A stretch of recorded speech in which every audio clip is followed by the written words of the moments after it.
never in the sunken place. Pop off for the home team, always, always. I wanna build a conclave for the black babies in the hallway. Tell them dream big, go the long way. Cause the word is yours like when I say. Cause they don't tell you it could be like this. But this squad only come with the hits. Times get tough and keep your wits. Can't let no evil touch these lips. We don't take no defeat like this. Who you know with the heat like this? Who you know when they beat like this? And we like this. Cause we blackity black. Please step back. I like my hair like that. Just hit and get smacked. We got the map. We gotta keep it on track. We blackity black. Please step back, I like my hair like that, just hit and get smacked. We got the map, we gotta keep it on track. Running ahead and I'm yelling Geronimo. All of my power come right out my follicles. I got it online like my hair be. They scared of we, beware of we. Who you know go and turn nothing to something. We steady thriving, they thought we was crumbling. All around the world, our music bumping. That's humbling to see. We don't succumb to defeat. Keep it with crumbs at our feet. We making waves in the streets. We made a way in the streets. All of my people gon' eat. We on the way to the fees. While bumping this heat and patting these twists on beat. Move too slick, no grease. Push through, make it look easy. Cause we blackity black. Please step back. I like my hair like that, just hit and get smacked. We got the map, we gotta keep it on track. We blackity black. Please step back. I like my hair like that, just hit and get smacked. We got the map, we gotta keep it on track. We blackity black. Please step back. I like my hair like that, just hit and get smacked. We got the map, we got to keep it on track. We blackity black. Please step back. I like my hair like that, touch it and get smacked. We got the map, we gotta keep it on track, yeah. We black and we proud. Go tell your sons and your daughters to stand tall and always remind them of who they are. The sky's the limit and none of that can change when God is in it. Often imitating, never duplicating melanin. Take a look at the world, man, we always in. Woo! I'm black and I'm proud. I used to say my hair was so nappy. Now I embrace the beauty that flows out of me. From the top of my head to the sole of my feet. And you know you can't check me. You like my hair straight, I said take that to Becky. That's a wrap for this verse. Cause we blackity black. Please step back. I like my hair like that. Touch it and get smacked. We got the map, yeah, we gotta keep it on track. We blackity black. Please step back. I like my hair like that. Touch it and get smacked. We got the map, yeah, we gotta keep it on track. We blackity black. Please step back. I like my hair like that. Touch it and get smacked. We got the map, yeah, we gotta keep it on track. We blackity black. Please step back. I like my hair like that. Touch it and get smacked. We got the map, yeah, we gotta keep it on track, yeah. Who got that range? Who brought them chains? Went through the maze. Came out the end into some brighter days. Getting win after win. They thought it was a base, but now I ain't a phase. Leave them in the days. This ain't for play. This has been away. This is for the days when you thought you wasn't gonna make it. But look, ma, we made it. We won it, we take it. We stay on this ground, and this ground don't get shaky. We shape of the babies, don't never get flaky. Don't mind if you hate me, can't nobody take me. Maybe I shouldn't be so blatant, but blatantly, who care about what you say to me patiently? We've been moving up the ladder so faithfully. We've been pushing through disaster so frequently. Sweet like roses, we stand tall with this. Free like Moses, act like you know this. Sweet like roses, we stand tall with this. Free like Moses, act like you know this. Black, black, black, black, black, black. Black, black, black, black, black, black. Black, black, black, black, black, black. Black, black, black, black, black, black. Black, black, black, black, black, black. Black, black, black, black, black, black. Black, black, black, black, black, black. Yeah. Black, black, Black, black, black. black, black, Black, black, black, black, black. black, black.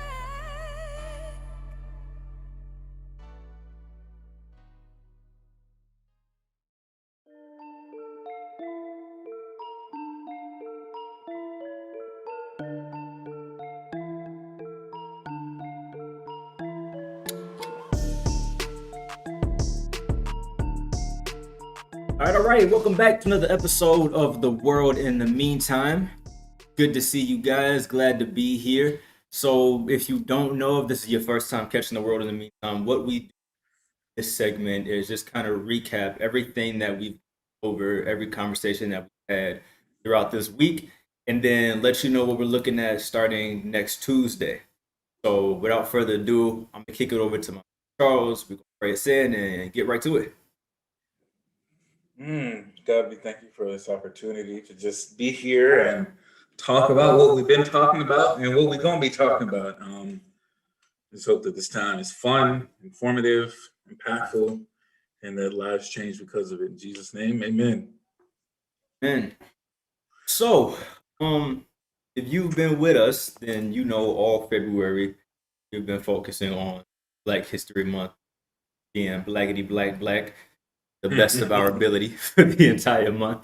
And we kind of wanted to close it out with focusing on Black experience, hearing individual voices talk about what it means to them to be Black, what they've gone through being Black, just the whole gamut. And I feel like we had some really good conversations, and I feel like we touched like a lot of things. Oh, Tuesday, Wednesday, and Thursday.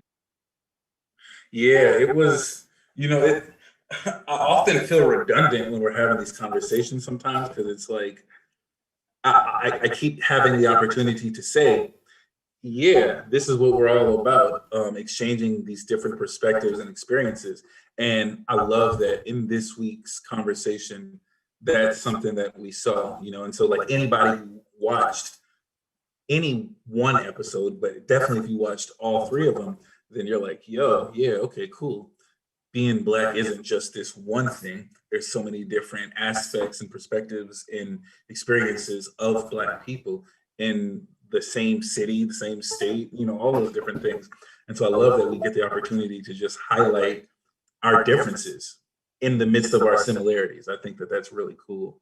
But Tuesday, man, that was a good one. That was the one that we had. It kicked the week off, and I enjoyed it, man. I'm not even gonna lie. It's very surface, but my favorite part of it was the icebreaker joint.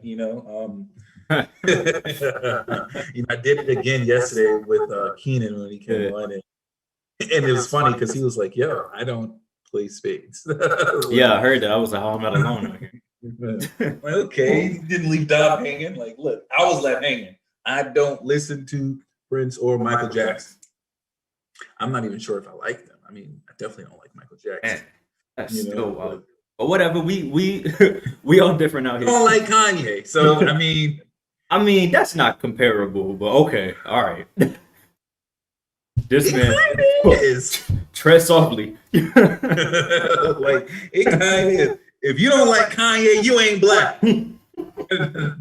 That's where I'm going with it. Nah, but for real though, man, and honestly, I have to go back and check it, but I don't remember what was going on. I didn't see the joint that you did on Wednesday with Joe. With Joe, yeah. And I know y'all were talking Blurs, and man, like like I would love to talk about that, to hear that. Yeah, if you didn't see that one, that was a fun one, but it was good. Just to, especially for me personally, to be able to hear someone kind of have somewhat of the same experiences that I have had, as far as, okay, I like these things. I know that don't nobody else that look like me like these things. How do I like navigate that? But then what was really cool about that conversation is afterward, we kept talking after the show ended, and he put me on to like at least 3 different huge Black nerd groups. One was down in Atlanta, because he had some buddies down in Atlanta in that group. I mean, he told them that he was doing that show. They were like, "Yo, you got to represent us, right? You gotta spit the truth for us." He said it's this huge group of Blurs in Atlanta, just like massive. He was telling me about a group up in Fredericksburg, or not in Fredericksburg, in Nova, and then one like south of Richmond. And it was cool to hear that, like it's not as much of a minority as you think it is. Which is why I like these conversations, because you learn so much, and then you realize, I'm not the only one like me out here. You know what I'm saying? So that was dope. You gotta watch that one. I know that recently you and I had, it wasn't like an in-depth conversation, but we were talking, and I was saying how like, man, there's all these different things that I've always seen people doing that I was just like, that's weird. And as I look back on it now, it's like, it wasn't so much that it was weird. It was just, my understanding was Black people don't do that, right? Like, we don't play Magic, we don't play Dungeons and Dragons, we're not watching anime, we're not doing all that. And now I'm sitting here, and you already know I'm into Naruto hardcore. But that's something that Joe brought up too, though, of how it's like it's kind of ingrained in us culturally that these are the things we do, these are the things that we don't do. If you do these things, then something's wrong with you. And how it's just like, for whatever reason, we just kind of grow believing that, like, we put ourselves in a box. which is Yeah, unfortunate to say the least. it is. And I think that, you know, the question that was asked, where we were talking about generational traumas and curses and things like that, that are, you know, are part of Black culture. I think that that would probably be it for me. It's like the box that we put ourselves in, right? Yeah. Ourselves in. It's like, you can't do this, you can't do that. That's white, that's not Black enough. And so it's like, you know, growing up, I listened to pretty much everything, but whenever I put on my Fall Out Boy or my Panic at the Disco, it's like, oh, you listen to that white people stuff. Yeah. Like, nah, dog, I'm just listening to some good music. All right. Like, It is it's good. funny though, like when white people listen to hip hop or R&B, nobody tells them like, oh, you're listening to that Black people stuff. Yeah. You know what I mean? And so it's like, until they start trying to make hip hop R&B, and it's like, oh, stop stealing our music. But just listening to it, it's like, no, it's just music. It's just rap. But when I listen to rock or country, I'm listening to that white people stuff. Right. I'm like, oh, man. And you know, like I was telling you the other day, it's been an incredible journey getting to this place where I don't turn my music down when I pull up at a stoplight next to other Black people and I'm listening to some freaking 3 Days Grace. Like, nah, I'm keeping that joint bumping. You Yeah. need to know that there's other fire out here outside of rap. Like, you know what I mean? So it's And I think someone brought up on Tuesday too. I believe we made all of this stuff anyway. Like technically, it's all ours in the first place, you know.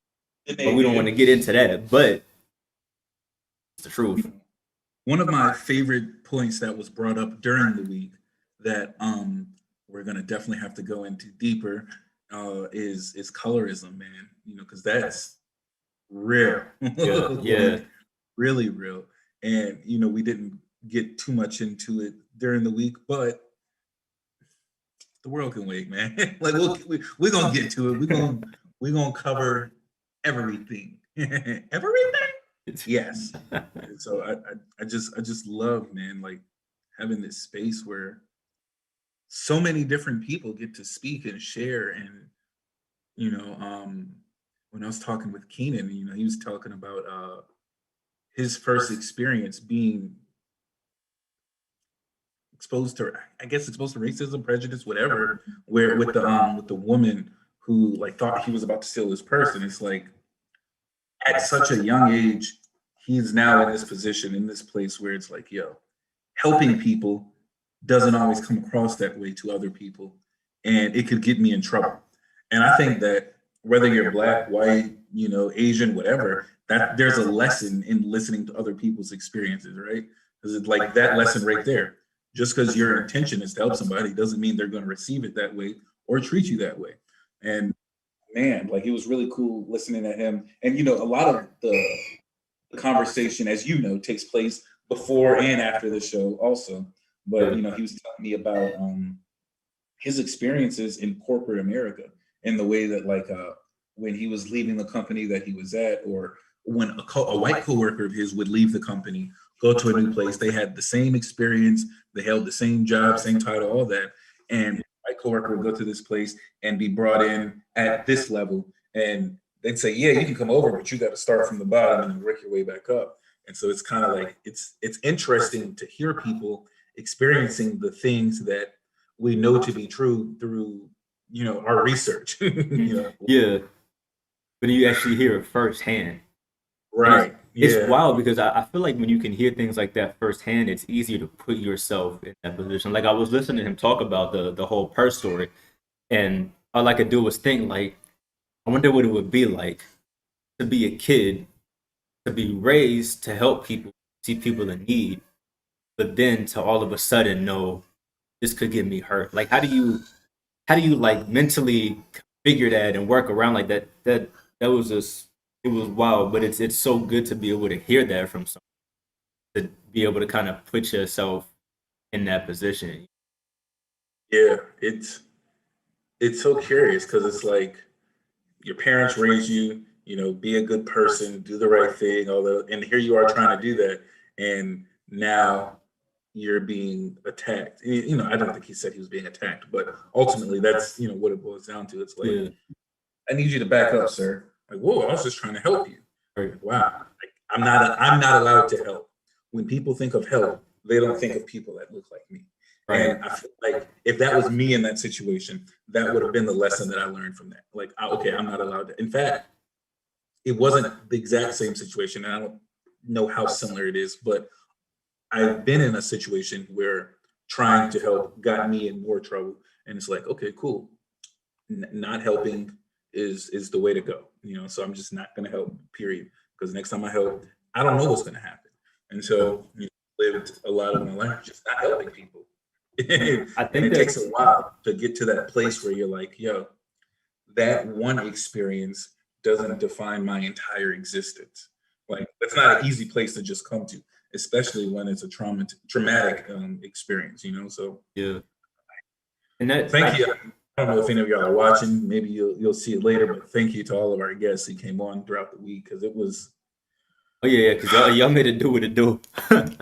Yeah, I really feel like that much comes with, on Tuesday we talked about the idea of building survival skills and like learning how to adapt situations.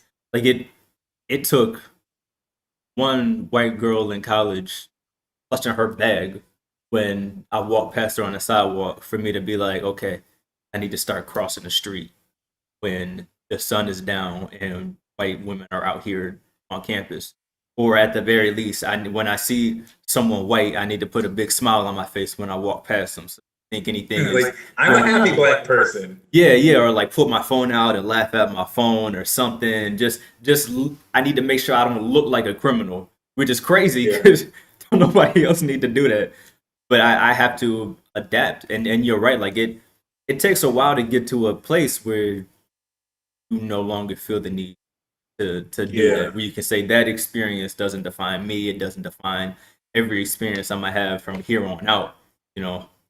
It's it. That, And that so- one that was tough. That was tough for me.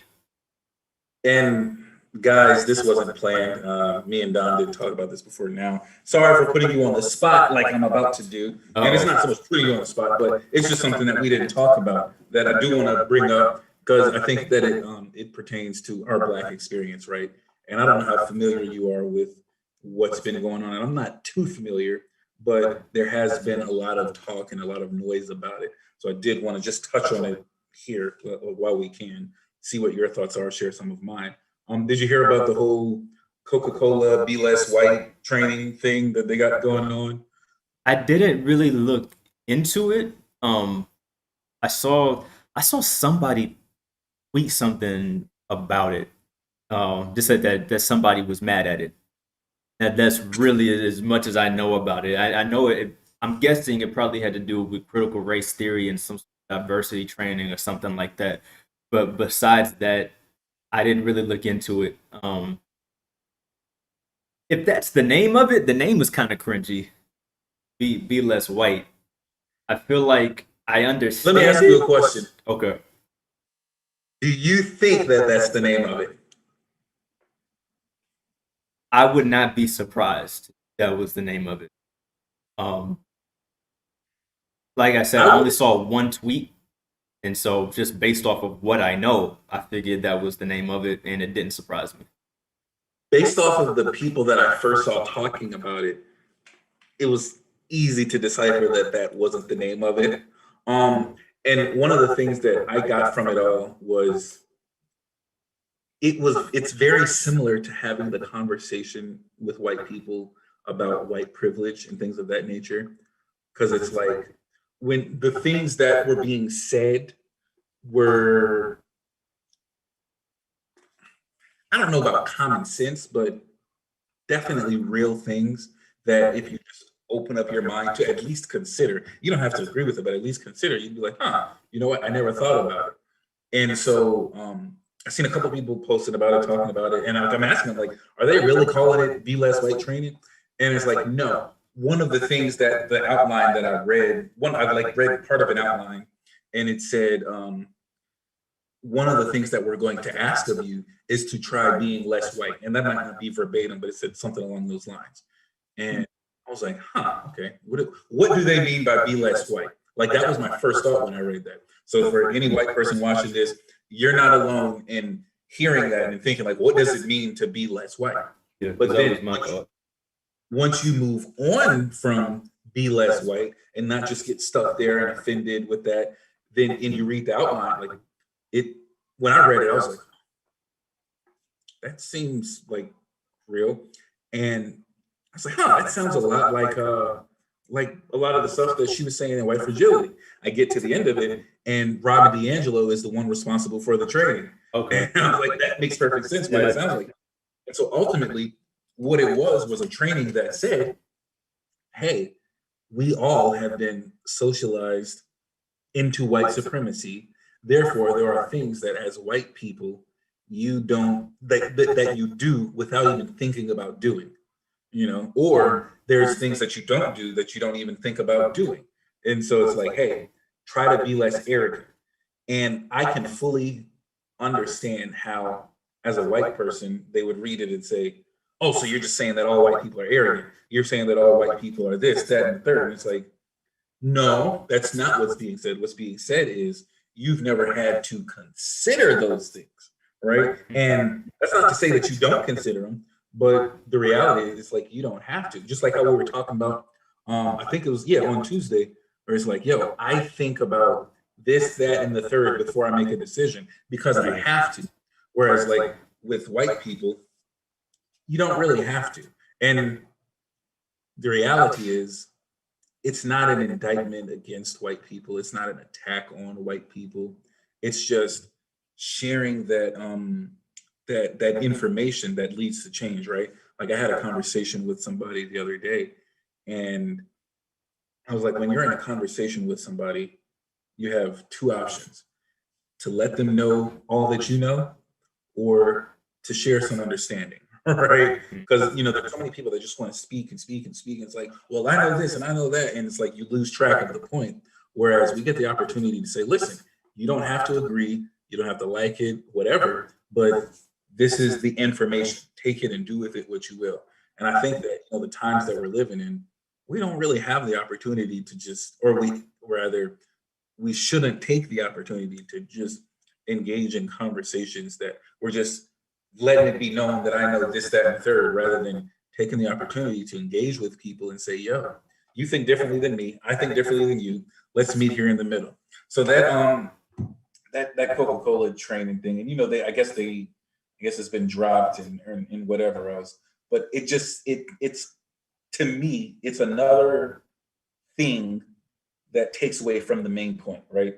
The main point is unity amongst people is lacking.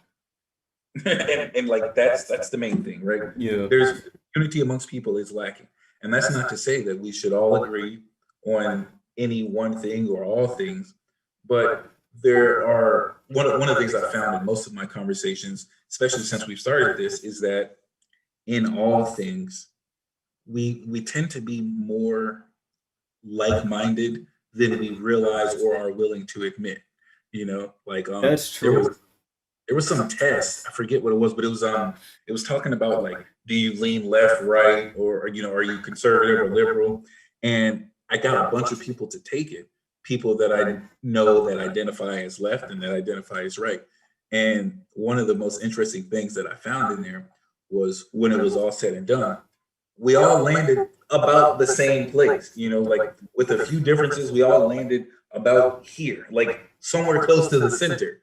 And so it's like, if we're all landing in the center, how do we go so far right? Well, because companies or agencies, all of these different things, they introduce these measures and trainings and things like that with either a good intention, a bad intention, or a financial intention. And it's like, okay, we're going to do this because being anti-racist is trendy, right? And honestly, that's what I think they did. I think being anti-racist was trending, and they were like, "Ooh, let's show Black people that we care about them." And ultimately, what they did was alienate a bunch of people because I don't think they did it right. Like at all. Yeah. Yeah, and I'm still even if that's not the name, to have that prominent enough to be a takeaway, to me is just like, because I mean the big thing now I feel like with with this whole situation is a contingent of white people feeling like their identity is being stripped from them. Even though that's nowhere near the case, that's what they perceive.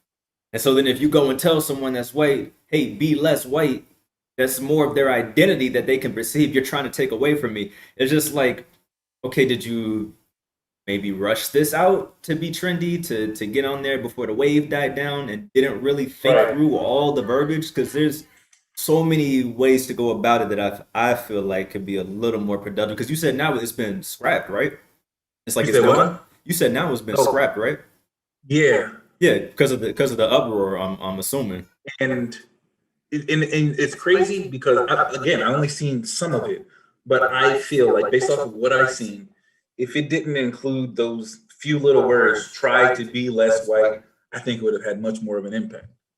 And it's like, not too long, probably about a year ago, my brother and I and a couple other people, we started working on some material that we want to present to some churches to help them be anti-racist, right? Because one of the things that we found is the churches that we attended weren't, right? Yeah. And as every step of the way, I kept saying, listen, we have to remember who our audience is. We're not trying to, like this is for everybody, yes, but there is a target demographic with this thing. And if you're speaking in such a way that's going to turn your demographic off, then we're just wasting our time here. We Yeah. can't sit here and like, if this is for white people, then we can't be offending white people as we're saying the things. And that's not to say that, Like not sugarcoated or anything. yeah, right. Like don't sugarcoat it. There's Yeah, but be still, like, tactful. people who I be like that offended. word, tactful. Yeah, tactical. Like you got to be tactical with it. So it's like, hey, we're gonna have this diversity training, and it's like, did you know that as white people, you're more inclined to this, or the studies show this, and it's just something that opens up, the mind rather than shuts them down. And so I think that the training in and of itself is a good idea, and I think that we could all use more diversity training. There's a and this was years ago for me, but there's a story that I tell all the time where I was walking. This was back when I was in Norfolk, and I was walking into the Wawa, and I don't remember what had just happened like around the world, but something happened. Like it wasn't like 9/11 big, but something that just happened, and I saw these two Middle Eastern dudes walking in, and my very first thought was, these dudes about to blow this place up. Like, I mean, just being honest. And then it was like, no, they're not. That's what they want you to think, And diversity training could have helped me right there to let me know, like, yo, just because these people share the same skin doesn't mean they're the same. Just because they're from the same house doesn't mean they're the same. And again, with the redundancy, like that's why we exist, to highlight these different experiences and perspectives. Honestly, Coca-Cola, if you're listening, send your employees to us for some diversity training. Like make the mandate that they watch The World Can Wait.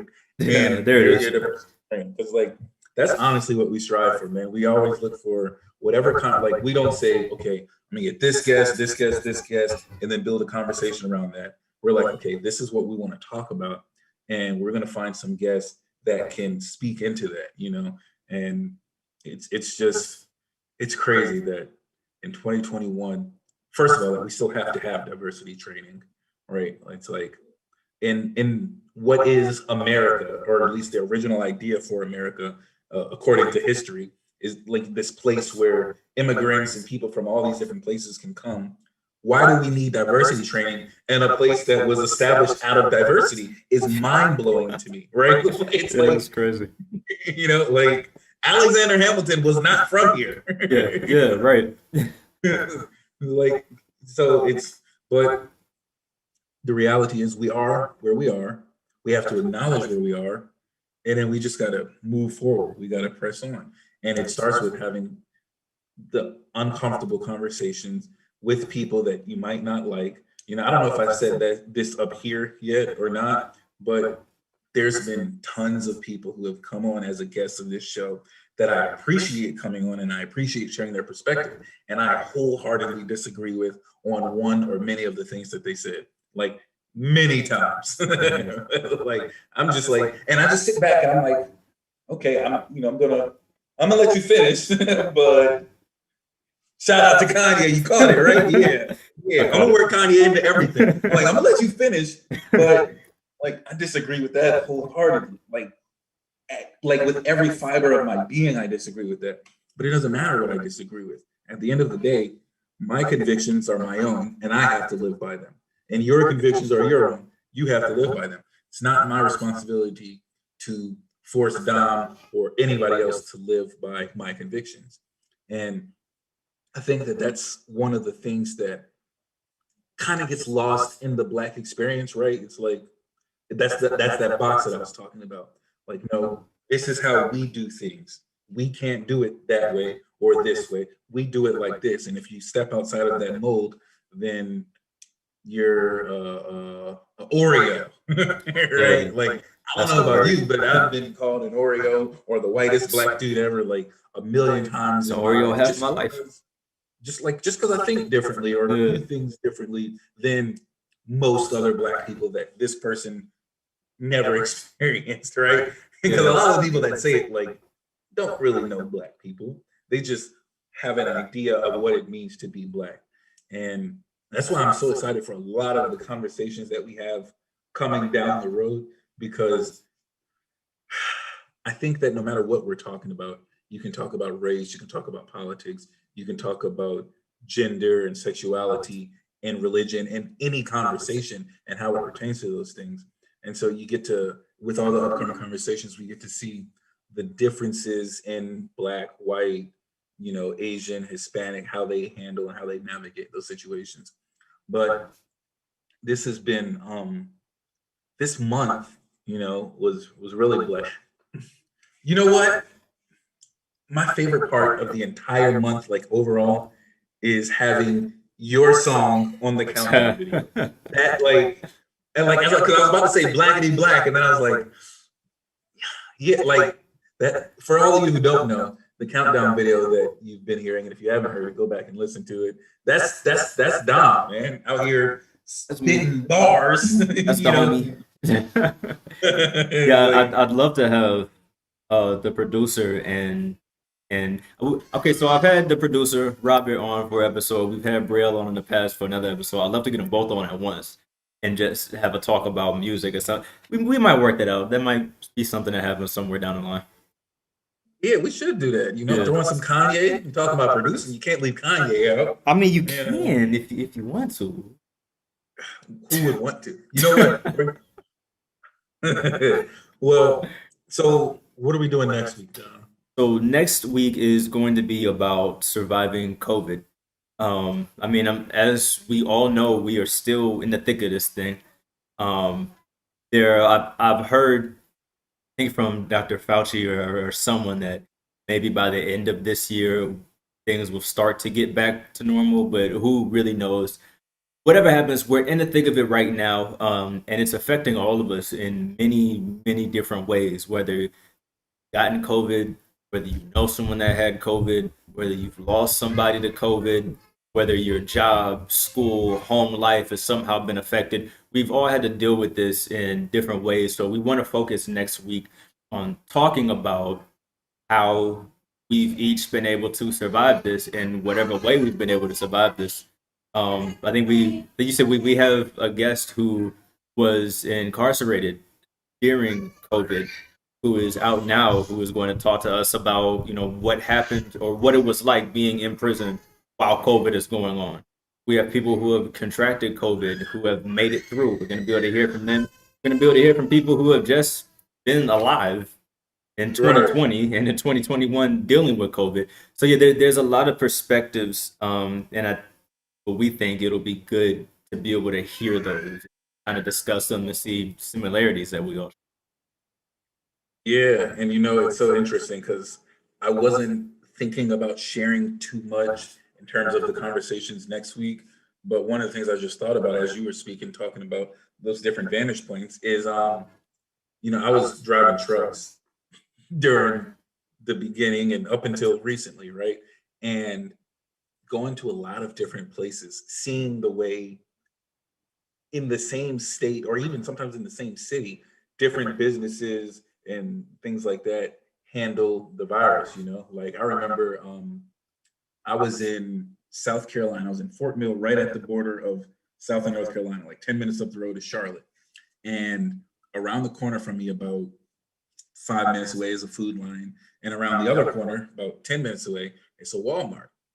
And you go to Food Line, and you don't need a mask. You go to Walmart, and mask is required. They got somebody at the door checking. I go to these different businesses, make deliveries, and it's like we're all trying to figure this thing out. Like, we say you're supposed to do this, but nobody really cares. And so it was really interesting to me to see how many people abided by the laws that they used to hold so dear. You know what? I'm not even getting into that. I'm doing way too much. I apologize, people. We're talking about surviving a pandemic, not people's hypocrisy. Yeah, it was really interesting to see just like the way people adapted to the pandemic or just kept on carrying on. You know, in fact, like, well, I'll save this for next week. But one of the ways that we've adapted to the pandemic, you know. So yeah, that's what we got. That's what we got coming up, man. Surviving COVID. It's not over, but if you're hearing this, you survived COVID. You're surviving it, and hopefully you do survive it. You know, I mean, it's taken a lot of people from this earth, and you know, there's those who would debate or contest the numbers and all that, and that's their prerogative. But the reality is people lost their lives, and we should talk about it. We should have a conversation about it. Share our views. You know, we all think differently about everything, and I'm really excited. Hopefully, you know, there's somebody that I've been talking to, and I hope that I can get her on. Who she's a part of the Moderna vaccine trials, and I think that would be so cool to hear from her and talk about what that's been like for her and how that process has been. But yeah, as Dom said, you know, we got somebody who's been incarcerated during this thing, and actually, if I'm not mistaken, he contracted COVID, and so it's like, well, not only was COVID a thing while you were in prison, but you caught it, and it was a thing while you were in prison. You know, I remember a couple months ago, maybe more than a couple months ago, but several months ago, that story about I forget what ship it was, but there was some ship that was just like trying to deny the existence of COVID, and the CEO got fired because he sent a letter out or something like that. It was just really, it's really interesting to see the way businesses were trying to pretend that it wasn't real or hyper focusing on the fact that it was real. And it was just like watching people navigate COVID and the pandemic was very similar to watching people navigate race conversations and politics conversations. It's like, I'm either here or over here. Like, whatever happened to right here in the middle? It's like, does the middle even exist anymore? It's like, that's a conversation that we should have, but that's coming after COVID if it's happening, you know. But I don't want to hold anybody too long. I'm long-winded and could keep talking. I don't know if you got anything else. I'm good. Just tune in. Yeah, that's it. Just tune in. It'll definitely be an interesting week. I think we're gonna be able to cover a lot of perspectives that you'll hear. So definitely tune in. But yeah, besides that, thank you guys for stopping in and hanging out with us. I'm gonna pray us out real quick and let y'all go. Thank you, God, again for this time and for this platform to be able to have these types of conversations. Thank you for the conversations we're gonna have in the future, the perspectives that we'll get to hear, and the impact it'll make. Great. Amen. Amen. Right. Y'all, like I said, stay tuned. Make sure you're tuning in all next week, and we will see you then.